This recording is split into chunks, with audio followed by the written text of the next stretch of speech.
something which is bigger than Minotrans. Add all the aspects of railway transportation, technology aspects, user aspects, equipment aspects, software, design, practically every aspect of railway transportation, please bring it here. Metro, your high speed, every part of it. That will make a much better, that will do more justice to our aspirations. I'll take a few minutes. I don't want to hold you back for a long time. Friends, in the last 11 years, our Prime Minister Shri Narendra Modi ji has put strong focus on railways modernization. And the results are visible. Today, we have 35,000 kilometers of tracks built in the last 11 years, 46,000 kilometers of railway tracks electrified in the last 11 years. Phenomenal number. 40,000 new coaches manufactured.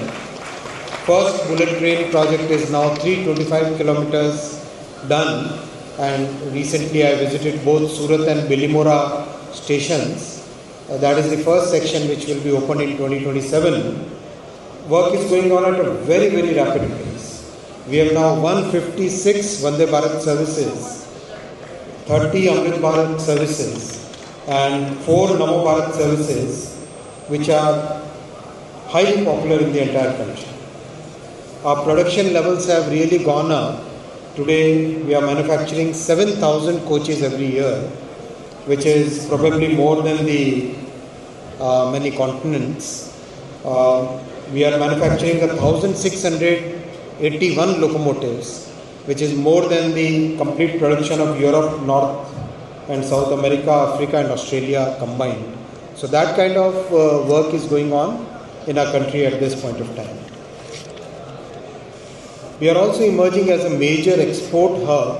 Recently, locomotives made in India have been exported to Africa, and there are many equipment which are manufactured in India and exported. Recently, I think a couple of teams which met me, they gave the details of the electrical equipment that they are exporting to Europe now, which is a very big achievement for the country.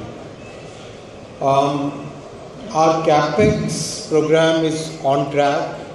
We are investing about 2,56,000 crore rupees every year. And that kind of investment is necessary because we need to modernize railways at a very rapid pace.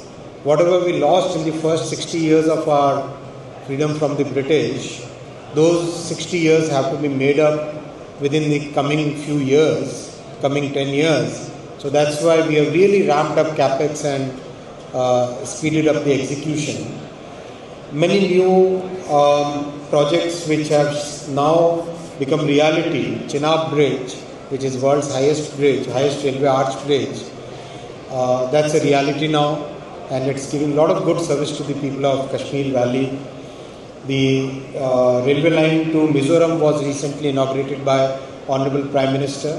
It has fundamentally changed the way people get their goods, the cost of commodity transportation. Everything has fundamentally changed because of these projects. Pamban Bridge, another very important technology milestone that has been achieved recently, and Kavach implementation is going on at a very rapid pace. What's important is all these changes that we do must focus on 3 important aspects.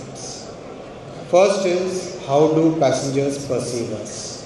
Are the passengers happy? Are we able to provide enough services? Second, safety.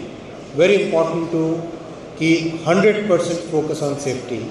And of course, because of this focus, the results are visible.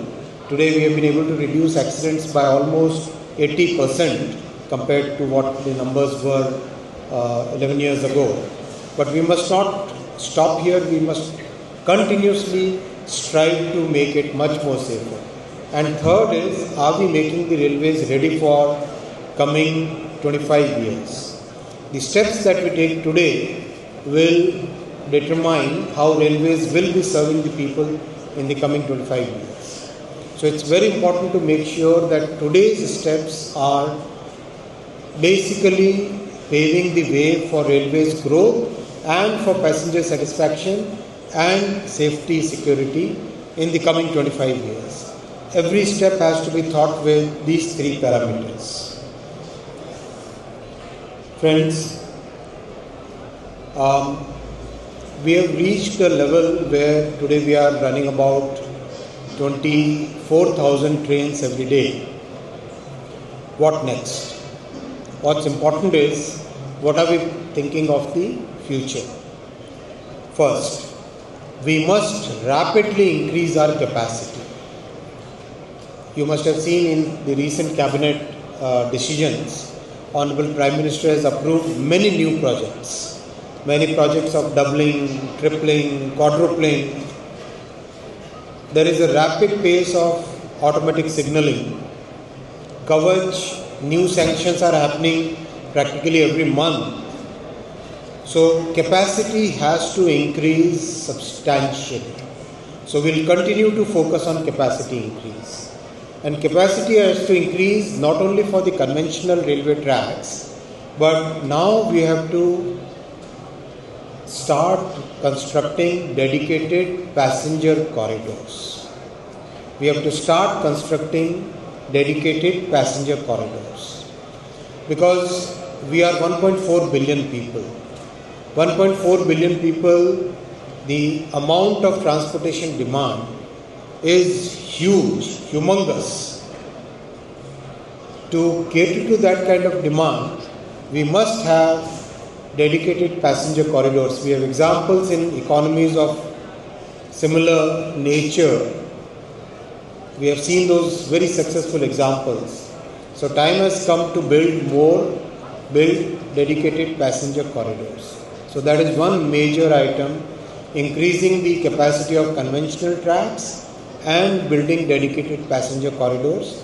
These will be very important focus points in the coming years.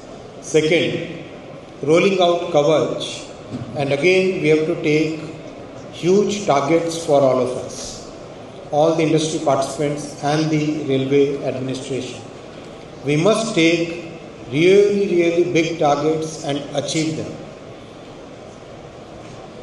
Automatic train protection happened in many other railway systems way back in 1990s.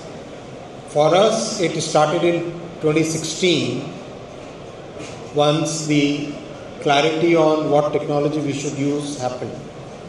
And after that, the process of getting the SIL4 certification, getting the ISA, improving the system. So now Kavach 4.0, which got finally approved in July 2024.